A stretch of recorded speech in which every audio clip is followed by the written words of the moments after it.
Hey everybody, it's Ophelia Lark from the fearminimalists.com, and I'm on my way back, guys. I'm gearing up to relaunch the channel, and so I just wanted to get on here to just kind of give a quick update of what's going on and what you can expect to see in the coming few weeks. So the look is a little bit different here. Sorry about that. I'm actually sitting in front of my computer, and I'm just recording, and so I still have on my glasses here, and I hope that the glare doesn't bother you too much, because I need to be able to read some stuff because I'm not back to my fully scheduled production where I've actually memorized the script, and I kind of I can go off script a little bit, but I typically stick to that script. But today I just wrote some stuff down. I want to tell you a little bit about what's coming in the next couple of weeks and what you can expect. Things have been a little bit shaky the last few weeks. You guys know about the recent hack to my computer, to my life, basically. And so but we're slowly but surely getting back on track. And so here's what I want to say. In the next few weeks, I am launching in my new direction that I talked to you about in the last video, where we're going to be focusing on healing the mother wound for Black and brown women. And so, sorry if you guys hear dings and dongs and all that kind of stuff. There's stuff going off on my computer, but this is not the typical video. So I hope that you're able to sort of overlook that, and we'll be back up and running here pretty soon with what you're used to. So healing the mother wound in women of color, particularly Black and brown women. I'll be using a lot of my own experience as a Black woman, talking about my own mother wound and what my healing journey has been. And so today I just want to kind of ground you in the overall approach to how I'm going to talk about the mother wound. I know different people talk about their mother wounds in different ways, particularly when we start talking about the differences between, how, white women would talk about the mother wound in terms of, the patriarchy. But, Black and brown women, and specifically Black women, we talk about it a little bit differently because it is different. Because we are not just impacted by the patriarchy. We are also impacted by racism, stereotypes, and all, systematic oppression, all of those various types of things that white women don't typically talk about because they have not been on that receiving end historically. And so that's one thing. 3 months ago, I began with fresh content after, sort of my year off during the pandemic. So I sort of stopped making videos back in like May of 2020, a couple of months into the pandemic. I just, I was feeling all the feels like everybody else. And so I did other things that kind of work behind the scenes in the community to make sure that my family and I were safe, and the communities around me were safe. And so I took that week off, or not that week, that year off. I took a year off, and you'll notice that when I came back, I started with a new greeting, and I would say, "Hey, Fear Minimalist, it's Ophelia Lark at the fearminimalists.com, providing you with trauma recovery tools and all that kind of stuff to help you heal complex trauma." And so Fear Minimalists are the people that come and consume my content because of the specific direction that I'm talking about, healing complex trauma in women of color. But so grounding that the mother wound in that concept of fear minimalist. So I'm going to tell you what fear minimalist is, so you'll know that, okay, am I a fear minimalist or am I not? And I think anybody can be a fear minimalist, but it's how I define it. It is what differentiates it. So here's what a fear minimalist is. It's a person who does the intentional work to deconstruct problematic narratives, colonial narratives. So we are going to essentially be what you call decolonizing our narratives, our beliefs, our thoughts, our emotions, all of those things around those historical narratives geared towards marginalizing Black and brown women. So it's a person who does the intentional work to deconstruct those narratives and beliefs and to dismantle the dysregulated, constricted body structures. So trauma affects the brain and the body. So we're deconstructing the beliefs. We are dismantling those constricted body structures that keep you stuck in trauma, so that you can live with less fear. So minimalism is living with less fear, living with less shame, living with less immobilization, so that you can create the life of meaning, joy, and purpose that you desire.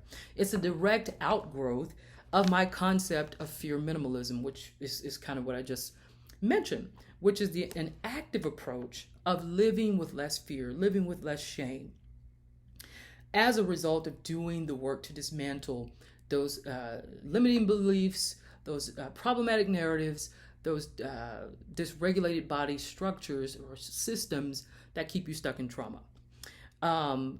So I frame what I call the BIPOC, the Black, Indigenous, and People of Color mother wound in the context of the fear minimalist, or in the context of fear minimalism. So specifically, I call it the intersectional mother wound, because it is, as I spoke about earlier, it's differentiated from the mother wound that you might hear more in the mainstream, which typically focuses on the wound as a result of the patriarchy. So when I talk about dismantling and deconstructing, I'm not just talking about patriarchal, colonialized narratives that perpetuate white superiority, but I'm also talking about the narratives that promote negative stereotypes, racism, inferiority of one group of people as compared to the more dominant group of people. Narratives that promote violence against women, division against Black and brown women. And then I also talk about the PEN factors. PEN factors are psychological, environmental, and neurobiological factors underlying the mother wound. So we'll get more into what epigenetics suggests. The historical aspects of the mother wound, because we know that specifically as a Black woman, a lot of the wounds that we have are born out of past experiences of slavery, Jim Crow, all of the various forms of marginalizations that we've been subjected to, even in contemporary society. So we'll talk about those things and how they play into how we interact with the world, how they are a lot of times rooted in unconsciousness. And so the goal is to make the unconscious conscious, bring to light what has been sort of lingering in the shadows, in order so that we can begin the healing process. And so we're going to do a lot of developing awareness in terms of the exercises that we do, awareness exercises where we're doing journaling, meditations, and resourcing, so that if you feel like, okay, this is the right track, this is the track that I need to be on. And so once you start doing that, then you'll start saying, okay, what's next? And then that's when we'll go into what you can do. We'll talk about how you can go deeper into the work, the healing work of healing the mother wound, particularly the Black and brown mother wound, because of how different it can be. And so how do you actually go about creating your own healing plan if you feel like you're getting super value from doing those awareness activities, those awareness exercises, to start bringing out some of those narratives to the fore, so that you can say, ooh, I can see how that plays into how I interact with other people. Yeah, that's not what I want to continue doing. And so now that you're aware, what do you do? And so we talk about how you can start creating your own healing plan. And so part of that process, after you do the awareness exercises and you're ready to go deeper, is something that I call the Mother Wound Recovery Blueprint. And so I have a waiting list. I'm starting a waiting list for that particular program. And it's actually a beta testing program. So it's not something that I'm selling. It doesn't cost you anything, but I do have a waiting list because I'm looking for specific people who I believe can provide those insights into the mother wound that is going to actually help inform my process. So I'm actually a researcher. I am getting my PhD in psychology as it relates to this particular topic. And so this is just going to guide my process so that I know exactly what I'm going into my research project with, this plan to conduct this type of research on this particular topic.